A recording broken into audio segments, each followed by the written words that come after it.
All right, man, Torture Talk. You know what it is. 12 o'clock show, 12 o'clock show. Hey, man, listen. Um, I just seen a little clip of the company man talking about Kendrick Lamar's Not Like Us being nominated for Grammys and Album of the Year. I have a lot to say about this whole thing when it comes to the Grammys. Um, I want to shoot the Grammys some bell, but I also want to hit them hard with some things about certain things. But anyway, this is Torture Talk. If you like the content, please consider subscribing. If you're new here, let me work for your subscriptions today. All the beautiful, sexy ladies, put one in the chat. All the fellas, you know to find the ones that just don't harass them. I don't sell no merch, but I do have content, and that's absolutely free. So if you want to leave a donation, you can. You don't have to. But if you want to, thank you for all the donations, by the way.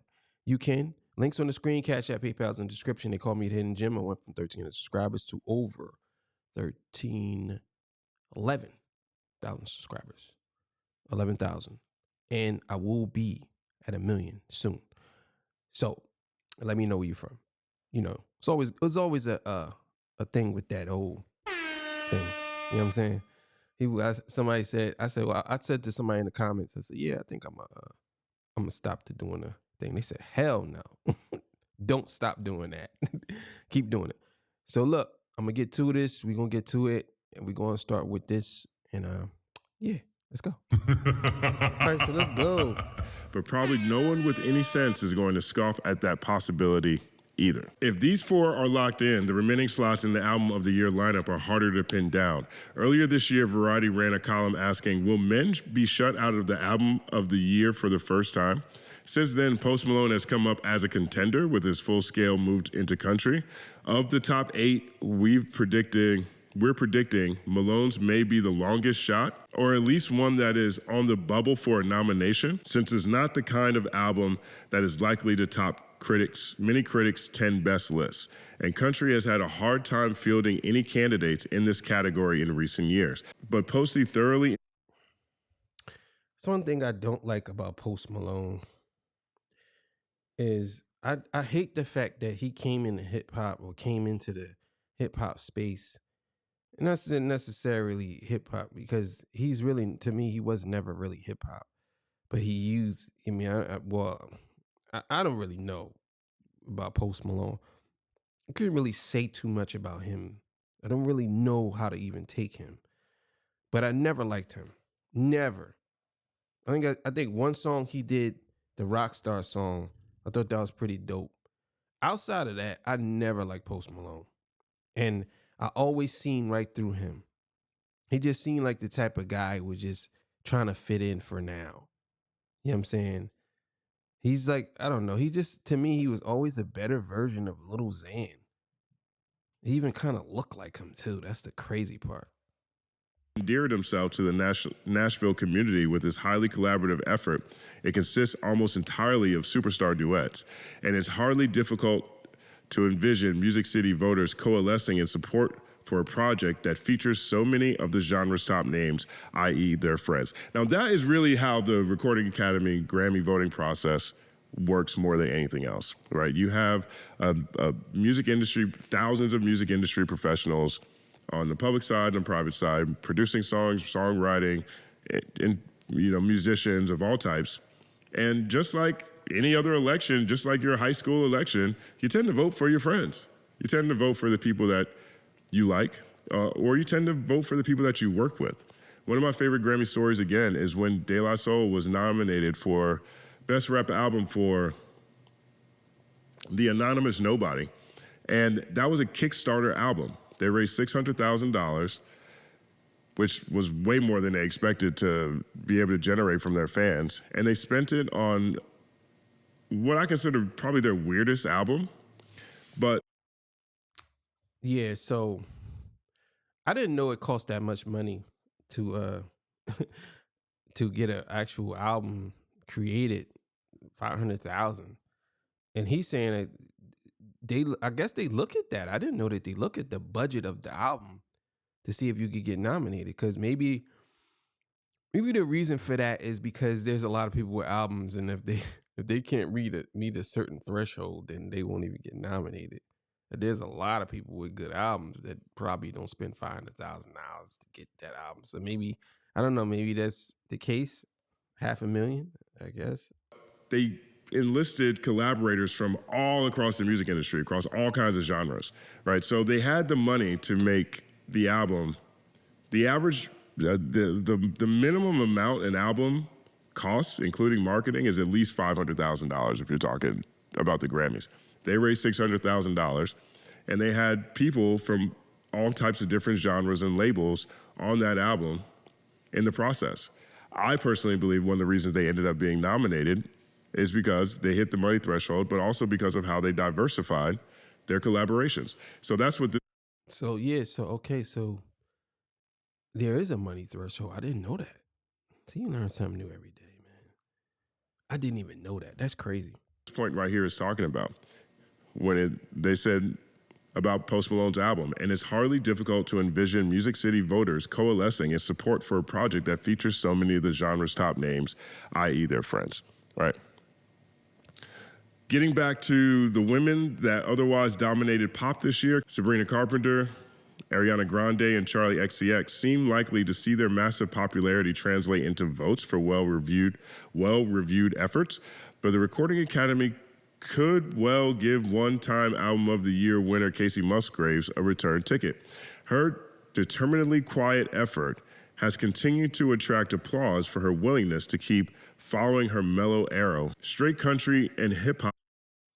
Yeah, I'll be honest with y'all, and I'm gonna let him talk a little more. But a lot of times when I be seeing these Album of the Year awards go to, when it's Album of the Year, some of these people I never even heard of. And no one really, well, at least I never heard of them. They don't know. Like, I'm not saying that I know everybody, but I don't know. It's just, it's a little more to it. And I got a lot to say about it.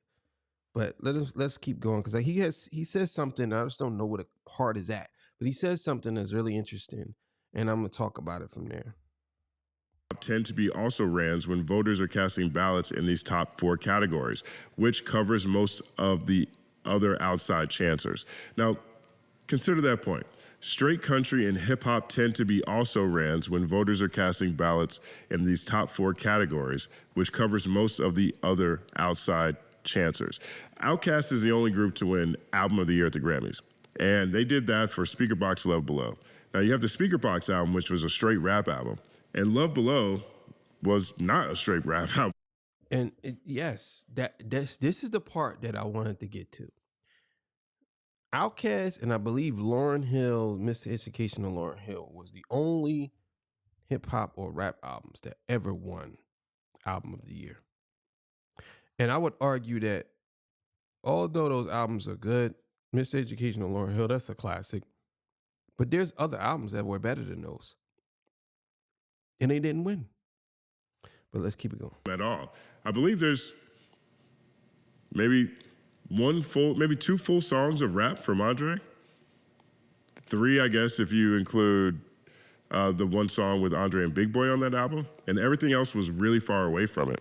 So the only album to ever win Album of the Year wasn't, I guess one of 2 albums wasn't straight hip hop. Same thing with Lauryn Hill's Miseducation of Lauryn Hill.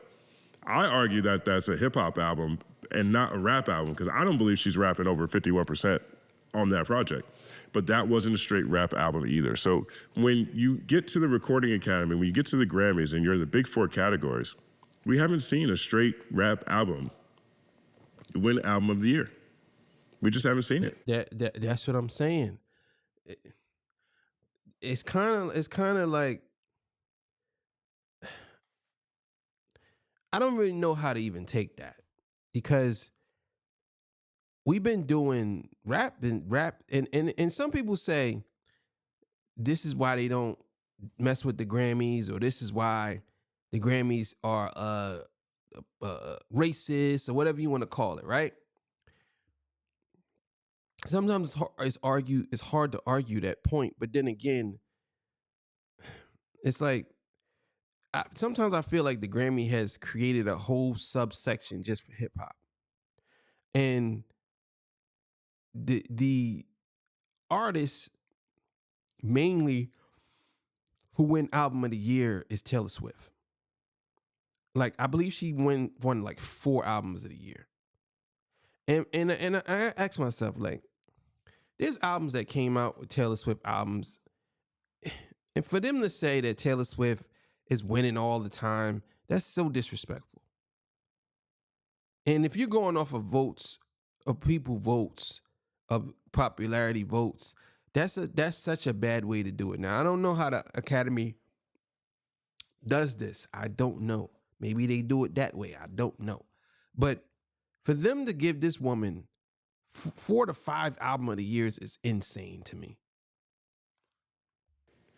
And so the other side of this point is interesting.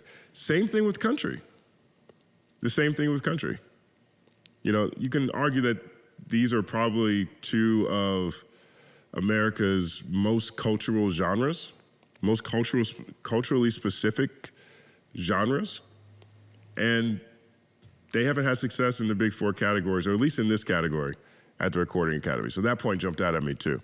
Now, Record of the Year. This is where I think most of us are very interested, because most of us expect, or at least I hope, I think a lot of us hope Not Like Us wins Record of the Year or Song of the Year. And it's got a really good chance, but here's how they describe it, right? So it's going up against Beyonce, Benson Boone, Sabrina Carpenter, Espresso, Hozier, Too Sweet, Chaperone, Good Luck Babe, Shabuzi, A Bar Song, Tipsy, Taylor Swift featuring Post Malone, Fortnite. Like, I really think Tipsy is, Tipsy to me, with the success it's having, provides good cover for people who might have reservations about voting for Not Like Us, right? But don't want to view themselves as being culturally insensitive to the biggest song of the year, the biggest song globally, at least the biggest cultural song in rap maybe ever. So, okay, I don't know. I'm not going to say that it definitely is, but maybe ever, okay? 8 more that could get in. Charlie XCX, 360, Doja Cat, Agora Hills, Billie Eilish, Birds of a Feather, Ariana Grande, We Can't Be Friends, Lady Gaga and Bruno Mars, Die With a Smile, Post Malone featuring Morgan Wallen, I Had Some Help, Teddy Swims, Lose Control, SZA, Saturn. Song of the Year, Beyonce, Texas Hold'em, Benson Boone, Beautiful Things, Billie Eilish, Birds of a Feather, Ariana Grande, We Can't Be Friends, Hozier, Too Sweet, Kendrick Lamar, Not Like Us, 1 Second Applause, Not Like Us. Chaperone, Good Luck Babe, Taylor Swift featuring Post Malone, Fortnite. 8 others that can get in. The Beatles, Now and Then. Sabrina Carpenter, Please, Please, Please. Doja Cat, Agora Hills, love that song. 1 second applause for Agora Hills. Lady Gaga and Bruno Mars, Die With a Smile. Post Malone featuring Morgan Wallen, I Had Some Help, Ill, Yuck, Gross. Casey Musgraves, Deeper Well. Teddy Swims, Lose Control, SZA, Saturn. Now, these are songs that we've been reporting on every week as we go through these charts. But here's what they said about it, and there's some really good points here too. Although Song of the Year and Record of the Year are primarily on songwriting and production, respectfully, the categories traditionally have enough overlap that it's worth considering them together. The area where they... Yeah, I don't understand that. Maybe he'll explain. Song of the Year and Record of the Year. I don't know. Is there really a difference? I don't know. might differ is most likely come up with something like Shabuzi's massive country and pop hit A Bar Song, which stands a strong chance for a Record of the Year nod, but is less likely to be honored for its songwriting, since the Academy is traditionally lukewarm on tunes driven by interpolations. Again, Shabuzi's song interpolates Jaquan, Everybody in the Club Gets Tipsy. So while you can have interpolations in there, the Academy doesn't tend to like that, right? Because it's a songwriting award. So they lean more heavily towards people with fresh songs written. Fresh songs written. All right. The front runners here are not necessarily the same as they are in the album field, especially since Lamar is a leading candidate who didn't even have an album out in the eligibility period. The chances for Not Like Us could be hobbled by the fact that it's a diss track, and Academy voters might disfavor something as ephemeral as a rap beef. Yet, it was a huge hit, and anyone who is inclined to favor hip-hop at all will channel that energy here as reward for Lamar represents the only serious chance to see the genre prevail in any of the big four categories. That's crazy. So Kendrick Lamar dissing Drake is the only song, the only hip hop song that's being nominated at the Grammys this year. Well, at least in the big categories. That's crazy. That's how dry this year has been on the rap side. That's how dry it's been on the rap side. You know, you can make an argument for Like That. I mean, Like That has been way up there on the charts all year, but it hasn't competed with Post Malone, Sabrina Carpenter, you know, Chappell Roan, these other songs we've been seeing in the top 10 all year long. Teddy Swims has been sitting in the top 10 pretty much all year. You know, that song has been out 60 weeks and is still in the top 10. So Not Like Us is the stickiest track in the entire culture, entire hip hop. And so if anyone that is voting in the Recording Academy, voting for Grammys, it's really their only chance to support something rap related, something hip hop. So I'm gonna stop it there. Y'all could go watch the rest of it on the Accompaniments channel. Yeah. So think about that. Kendrick Lamar song. Kendrick Lamar.